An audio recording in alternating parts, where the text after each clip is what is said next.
Hello.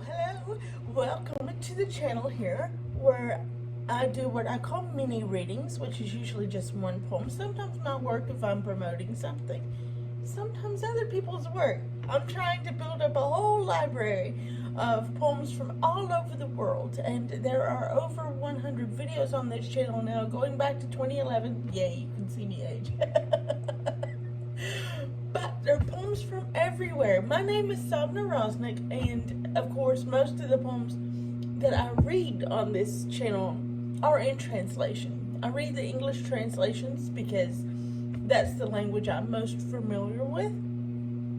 So if you find a poem that you like and you are able to read it in its original language, I encourage you to go find that and do that. Because as we all know, poetry and translation is a totally different thing, usually, than the original.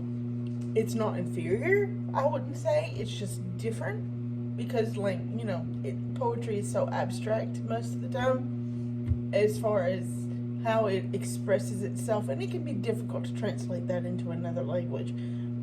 So they end up being two different pieces of art that you get the most out of if you can compare them side by side and enjoy both versions if you're able to. And if you're not, poetry and translation is absolutely essential so that poetry from all around the world can be available to everyone no matter what language they speak. And yeah, I'm just here sharing poésie et joie. Today, the day that I'm filming this, not the day that I upload it, because it won't be uploaded for a little while.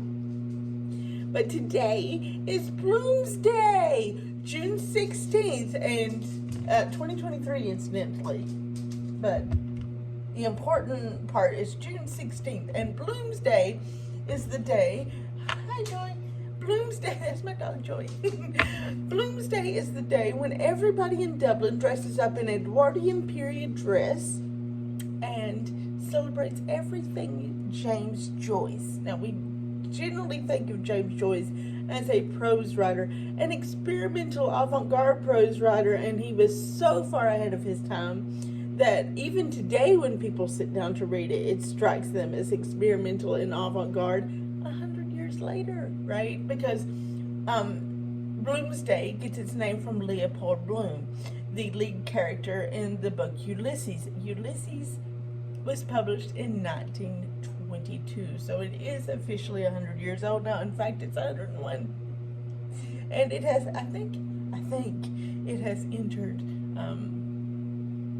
public domain, which is a little bit fun too. Quite the novel. I'm a big fan of Finnegan's Wake. I have read it twice. Yeah. So the more experimental, the better for me. Ulysses is a little bit, it's not as out there. And so it's the one he's most known for. Plus, what makes Ulysses special is that it is a single day where you follow the character Leopold Bloom while he walks around Dublin in 1904. And you can, even today, if you have a map of the city or are familiar with Dublin, you can follow the route that he wrote. So that's what I think is what makes it so exciting for people. Some of the places aren't there anymore, but some of them still are. And so, yeah, every day or every year on Bloomsday, people in Dublin dress up in clothes that people would have been wearing in 1904 and walk around Dublin and visit all the spots that are still there that are James Joycean, and they will actually act out parts of his books, and it's just lots of fun. It's a whole big festival, and it's lots of fun. So I thought, obviously I'm not in Dublin and I'm not in Edwardian dress, right? But I thought to celebrate Bloomsday, we might try something a little different. Now, this is a channel for poetry, right? Interestingly enough, come on, mouth, let's work for me. Sometimes it doesn't because I have cerebral palsy. Anyway, it's like I know what I want to say, but sometimes my mouth just won't cooperate. Anyway, what most people don't realize is that James Joyce also wrote poetry, and it's really an interesting place to step into because as experimental as he was in prose, he was actually quite traditional when it came to his poetry. Whenever I first got into reading, because I made it my goal pretty early in life to read everything James Joyce, and it took me a while to do it because it took me a while to find everything. Like, I had to. It was based on what was available in my local libraries, and well, the town I used to live in, the town I grew up in.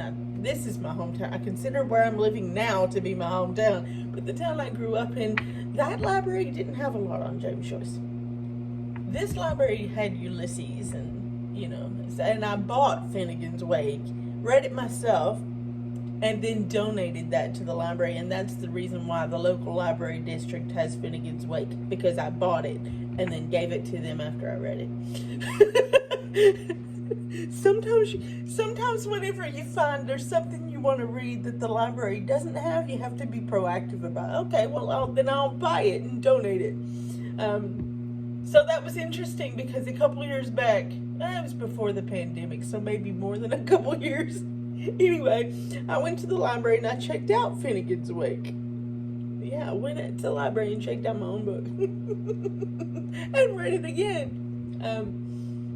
And that was an interesting experience because, I had donated it to the library more than a decade before. But anyway, when I first discovered his poetry, I was kind of surprised because I was expecting, after having read all the prose books, something a lot more unusual. But what I found was something that, for his time, very traditional. Even more, because even for somebody who lived when James Joyce lived, 1904, 1910, 1920s, that was a very experimental period. So, even in the poetry, right? That's when poetry made a break from the romantic poets like Byron and Tennyson and moved on to Ezra Pound and T.S. Eliot and the Dada poets. In the 20s was the Dada poets, right? Where they would cut up news articles into their individual words, throw them in a hat, randomly pick these words out of a hat, and then be like, this is our poem. The Dada poets. I'm rather fascinated with the Dadas. And I have tried experiments like that on my own.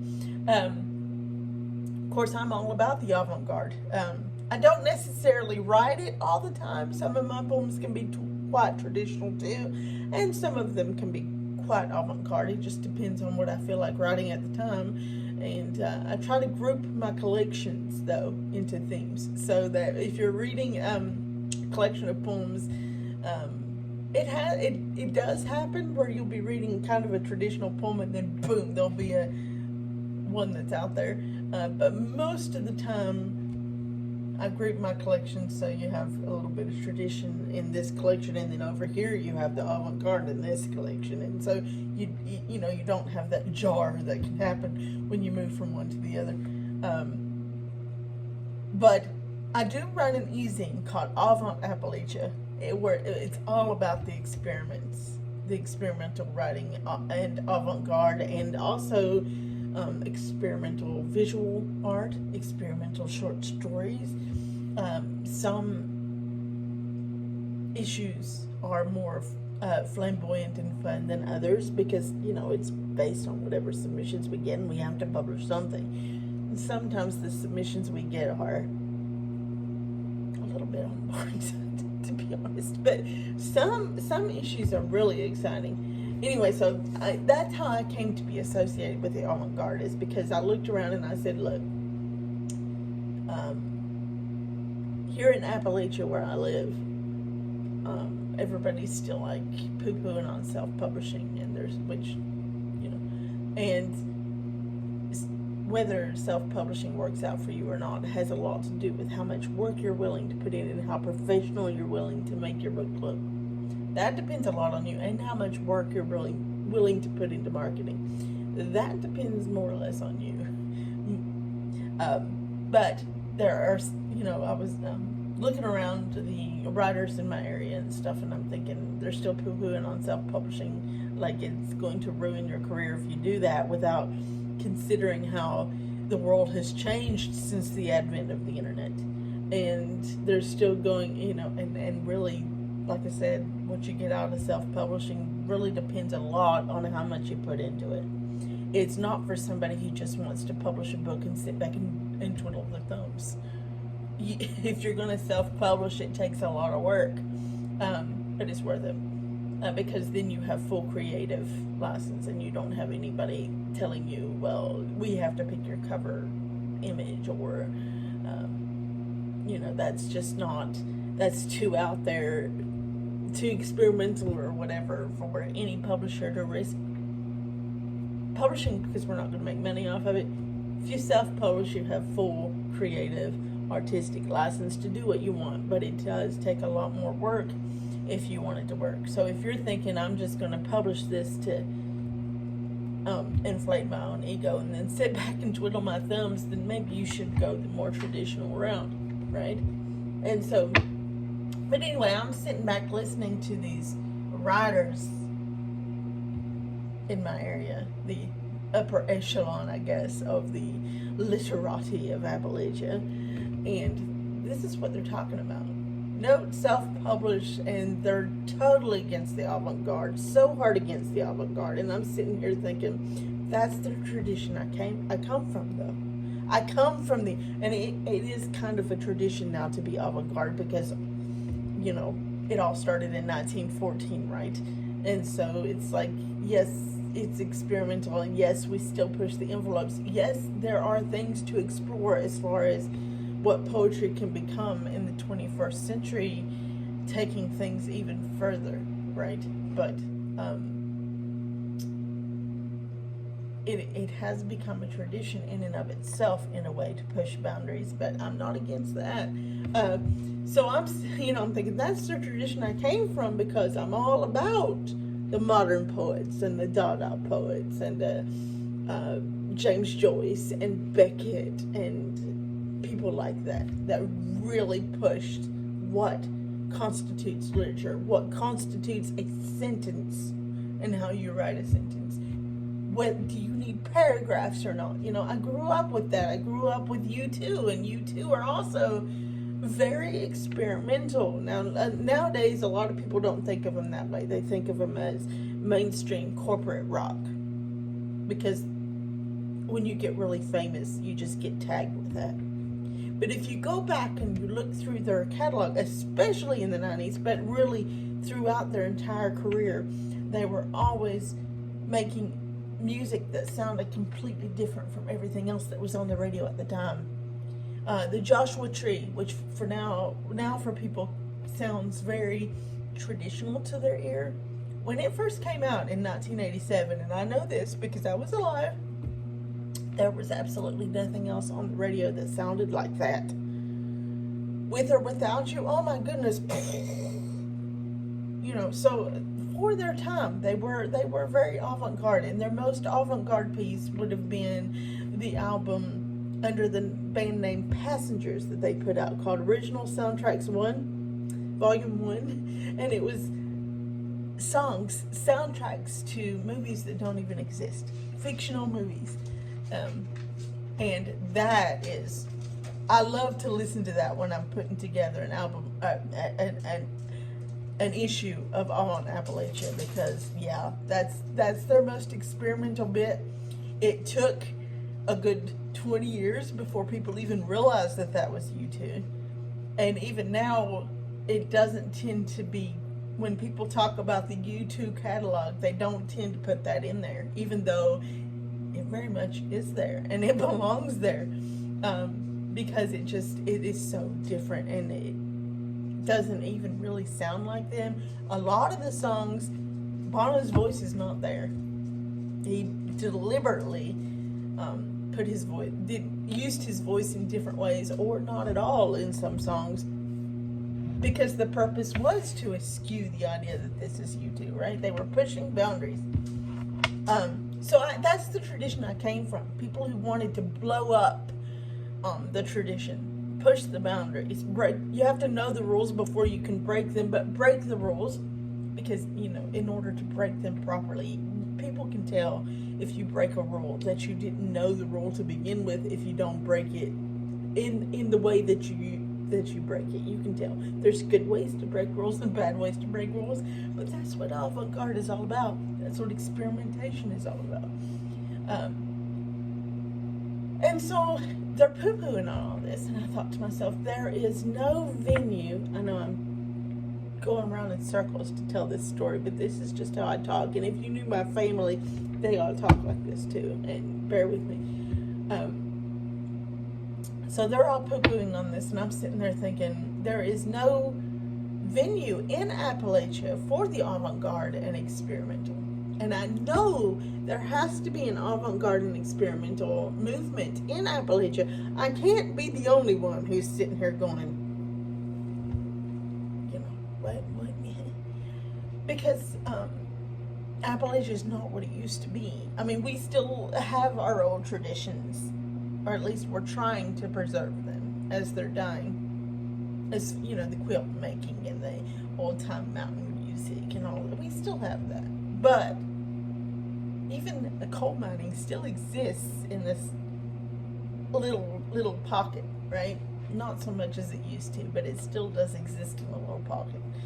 But because the coal mines are closing and moving out and leaving people without jobs, the culture is changing again. Just like it changed in the 1800s from sustenance farming, independence, pioneer kind of life, to coal mining, industrialism, basically slavery, to now it's changing again. And so Appalachians are reaching out, what is our identity now? Because the region is changing so much, and I'm all about breaking the stereotypes that people put on us, right? And showing that through my work. And I'm definitely part of the Appalachian Renaissance, we're calling it, which that word has come to apply to a whole lot more than just literature, but it started out as a phrase for literature and the arts and what was happening there. As Appalachians search for a new identity. But it's becoming a political term too. Now, when I use it, I'm not talking about the Appalachian political renaissance. I'm talking about it in the way it was originally used. The literature, the art, right? The music. And I wasn't, even though I'm the one that popularized the term, I wasn't the one to come up with it. I learned it from a group of Irish writers I was involved with at the time. They were the ones that I heard the term Appalachian Renaissance from, because Ireland is very interested in Appalachia, and vice versa, because there's, just the history there with the Scottish and Irish immigrants that came over here and settled and intermarried with the Native Americans and all that. So they're always looking to each other. Well, Ireland was looking over here around the year 2000, and they were saying, look, you guys have a renaissance going on, the Appalachian Renaissance. We can see it happening. And, because they could see the changes that were happening in our culture, I think, before we could. Because we're, that whole thing about if you're inside you can't see the whole picture if you're inside the frame, right? And if we're Appalachian and we were sitting inside the frame, and we could see the changes, we could feel the changes, we were reacting to the changes, but perhaps not completely consciously, right?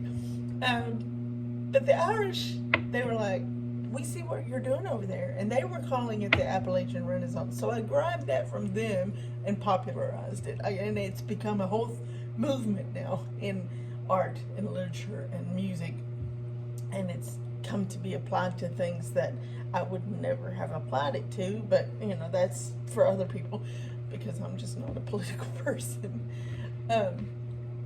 So we have all that going on in the background and no place for it to be showcased for the world.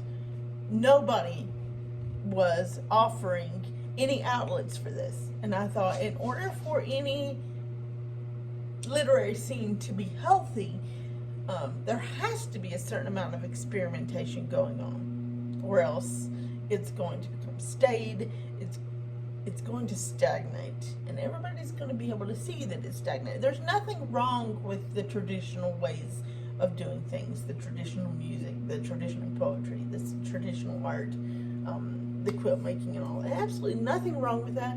I'm all about preserving traditions. But in order for a tradition to be living and breathing, there has to be a certain amount of experimentation. So I was like, how do we foster this? And how, because I know it has to be going on. I can't be the only one. How do we foster this? How do we help it be more healthy? And more importantly, how do we give it an outlet so the rest of the world can see what's going on too? And that's how I came up with the idea of Avant Appalachianism. And in turn, that's how I became associated with the avant-garde and experimentation. Not so much because of my writing itself, but because of the easing and all the work that goes into putting that out twice a year. You can Google it and find it if you're interested in it, and all the guidelines and everything. So I guess if I had really put more thought into it, perhaps I would have been a little less surprised to find that there was an aspect of James Joyce that was still very much rooted in tradition, even when the rest of the world around him were busting the walls out, right? And that happened to be in his poetry. You can see it a little bit in his short story collection, Dubliners, because those are basically just your run-of-the-mill short stories. Everybody loves them. I love them. It's a wonderful snapshot of Dublin at the turn of from the 19th to the 20th century. And it's extremely valuable, and it broke boundaries in terms of the subject matters that it covered. But other than that, they're pretty much basic prose short stories, right? And then he developed in more and more avant-garde as his career went on. Finnegan's Wake was his last book, and most people know now that he went blind while writing Finnegan's Wake. And so whenever it came to editing the proofs, when he was getting it published, he had to have Beckett, I think. Maybe not Beckett. I don't remember. It was either Beckett or somebody else in his acquaintance would sit down with him and go over every letter in the manuscript, and he would tell him whether it needed to be changed or not because he could no longer see it. All that work into Finnegan's Wake is just amazing. That Finnegan's Wake is right up there with the Lord of the Rings for me, as far as how much work the authors put into that book, and how meticulous they were, right? But when you go back to his poetry, that's his most traditional landing. So this is going to surprise you a little bit, because it's very traditional, even for the period of time that it was in. I don't know if I would put him as a romantic poet. Maybe even further back than that, if it's possible to go further back than that, without landing into like Shakespeare. But yeah, very traditional. But I thought I would share one of his poems today, since it is Bloomsday, and I'm going to share the poem "She Weeps Over Rahoon." Rain on Rahoon falls softly, softly falling, where my dark lover lies. Sad is his voice that calls me, sadly calling at gray moonrise. Love, hear thou how desolate the heart is, ever calling, ever unanswered, and the dark rain falling then as now. Dark to our hearts, O love shall lie, and cold as his sad heart has lain under the moon-gray nettles, the black mold, and muttering rain. It does sound quite romantic, doesn't it? A little more modern in language than the romantic poets. You don't have any of these and thous and dark and twards and all of that. But as far as the form goes, yeah, Even today, there's not that many people who still write in forms of poetry that rhyme. There is a movement to bring that back, to bring back what they call formal poetry, right? Because, and I kind of agree with this, free verse has become cliche, and most people do it badly. Even, and this is probably going to be considered blasphemous for me to say, but even some really big name poets today do bad free verse. Because at this point, it's gotten to the point where people don't realize that free verse doesn't mean that the poem has no form. They want, you know what I mean? They think free verse means I can write anything. They don't realize that free verse, as it originally existed, started out in France, and then T.S. Eliot and Ezra Pound grabbed it and brought it into English. I think T.S. Eliot was the first one to bring it into English, maybe with The Wasteland. At least that's the widely held belief. That's what is taught in modern poetry classes. He used form, but the reason why it was called free verse is that it would change freely between forms in the same poem. So there was meter to it, but the meter would change. It wouldn't remain the same. Like, this poem has pretty much the same meter from verse to verse to verse, and that's what gives it its music. T.S. Eliot and the free verse, because it started in France, and so when it originally started there, it was called verse libre, of course, because French, right? It had form. It just changed form as it would go along. Now people say free verse. Now people get this idea. They have this idea because it's been so long, and most people write in free verse now. Most people are not even really aware that poetry can have form. They get this idea that means I can write it any old way I want and not have music to it. No, that's just bad free verse. Poetry has to have music, or it's not poetry. If you're just slapping words up there and saying, it's like a conversation, that's my poem. That's not a poem. You just recorded a conversation. It's prose.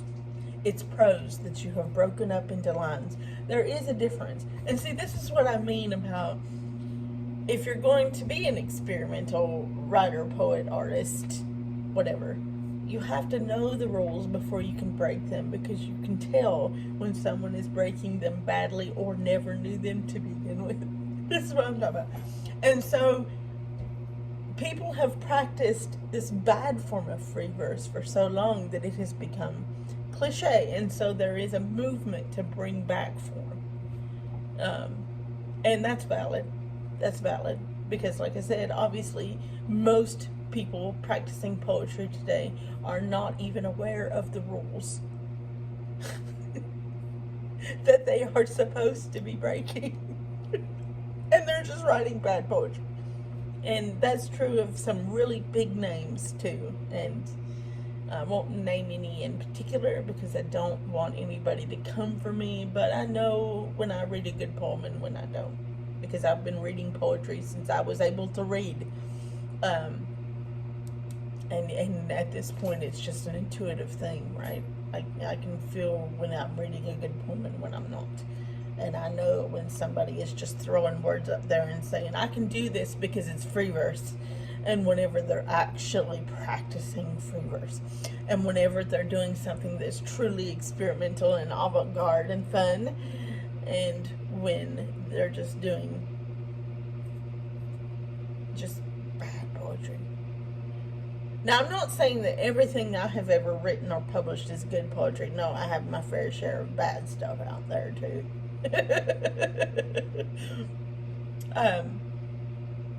Because your intuition is not always on point. You can see other people's work more clearly than you can see your own. Everybody knows this. When your own work, you're emotionally invested in, right? And even if you put it down, because I do try to do this, I'll put down a poem most of the time. I'll put down a poem and let it sit there for at least a year, sometimes longer, before I actually publish it, which gives me a chance to come back and read it with a fresh mind, a little bit divorced from the emotions in which I wrote it, hopefully. Not always, because unfortunately I have a fairly good memory.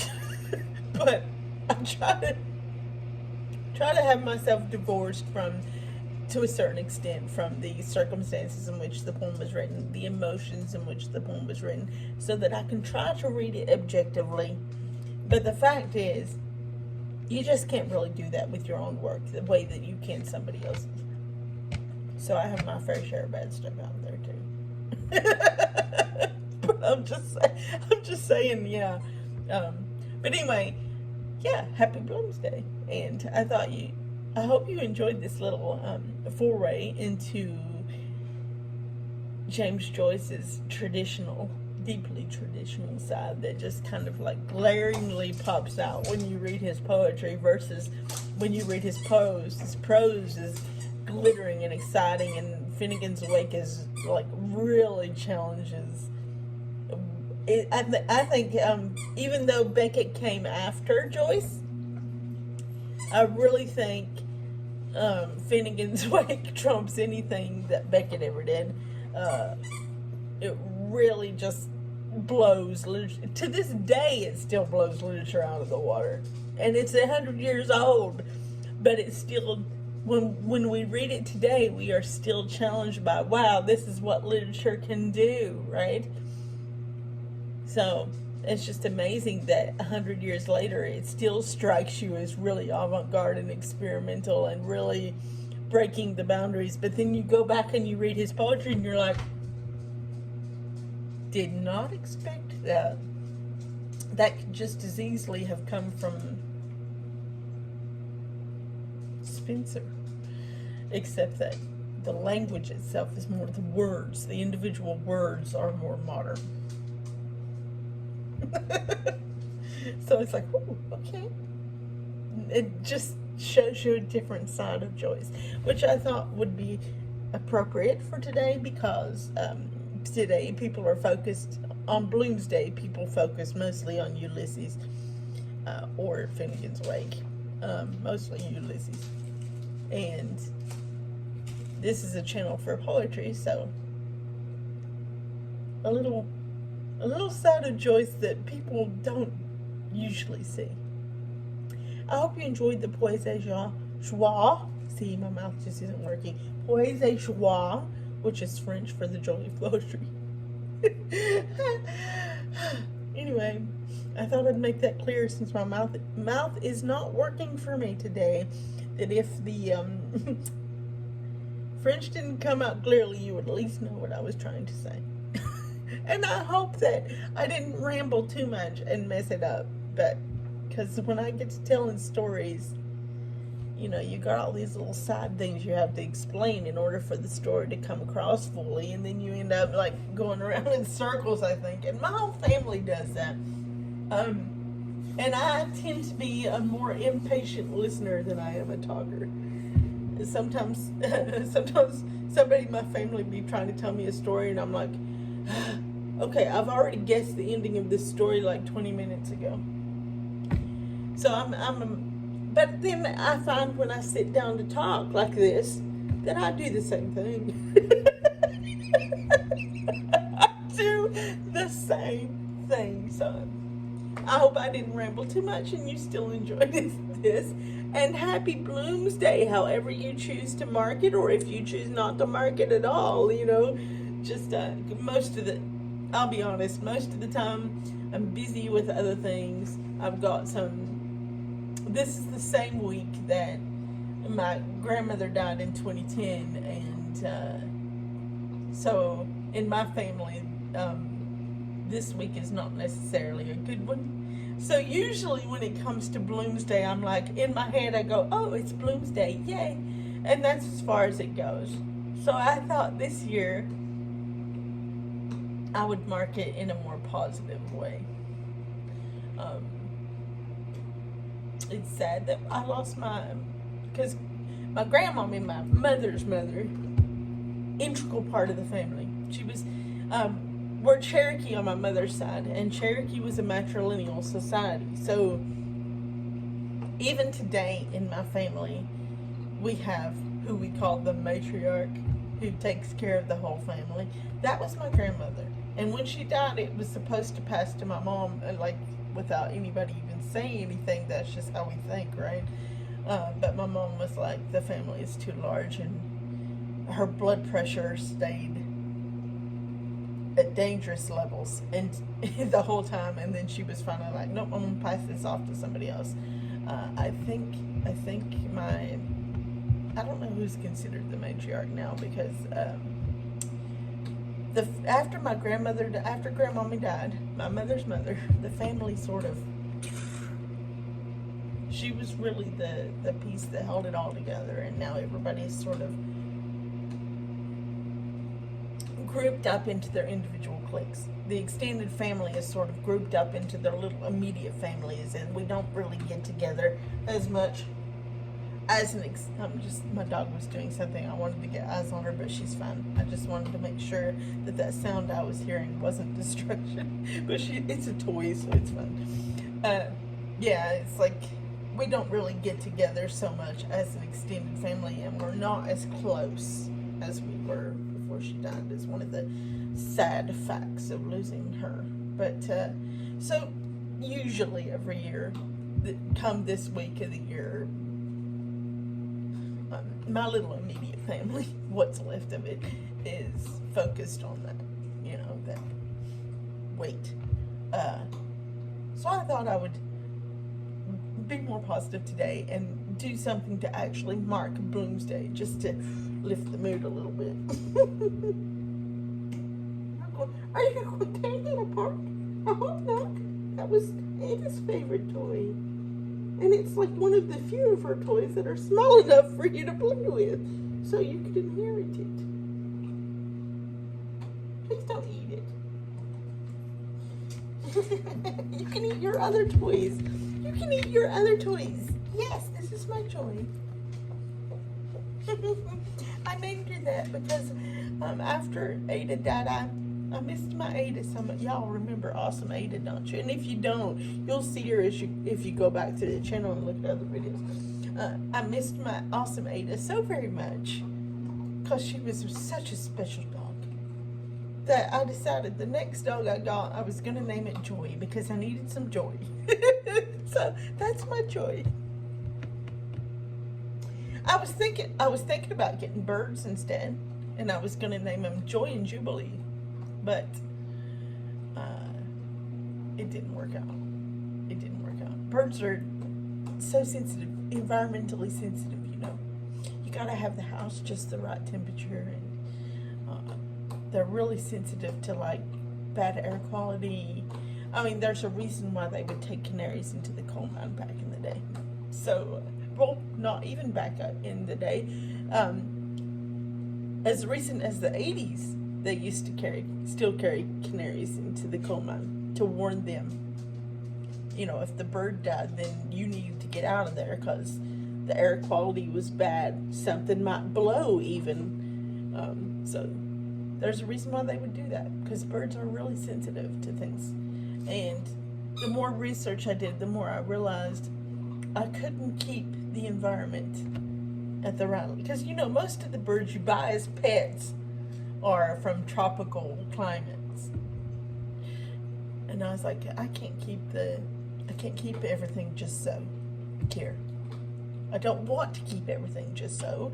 I like it when my house is warm.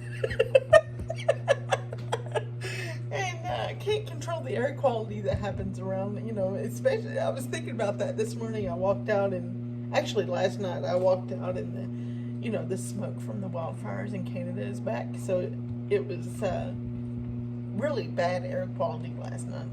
It make your eyes and your throat burn. Even here in Appalachia. Not as bad as New Jersey and New York, but you still got to be careful if you go out, especially if you got bad lungs like me. And I thought, it's a good thing I didn't get birds, because they might not make it through this, if the smoke got in the house. If I ever did get birds, I would try to get a native species. I was leaning toward finches in the end anyway, because they are more hardy than other bird types you buy as pets. And then I thought, if I ever do get birds, I would prefer to somehow end up with a native bird that's around here. Maybe some house finches or something that I know can handle the climate here, and I wouldn't have to be so fussy about them. So anyway, my mom ended up, because I was going back and forth on this, doing all this research on birds and stuff. And I had birds before when I lived in an apartment in town, but they didn't make it because the air quality in the apartment building that I lived in was poor, and they both died within a week or two of my bringing them home. See, you could see why I was like, I need to do research and see if this is really a good thing, because I don't want to get birds and they just keep dying like they did when I lived in the other place. And I kept going back and forth on this, and my mom was like, she finally got tired of it and came home one day from the animal shelter with Joy. So I have her now, and it was like, okay, well, I'll name her Joy then. But anyway, I'm chatty Cathy today, aren't I? I mean, this is a 40-some minute video, my goodness. But I better get off here and finish getting ready. I have to go out the door in a little bit, and I haven't finished. So I hope you have a fabulous Bloomsday, and I'll see you with the next video I put up whenever I get this stuff uploaded.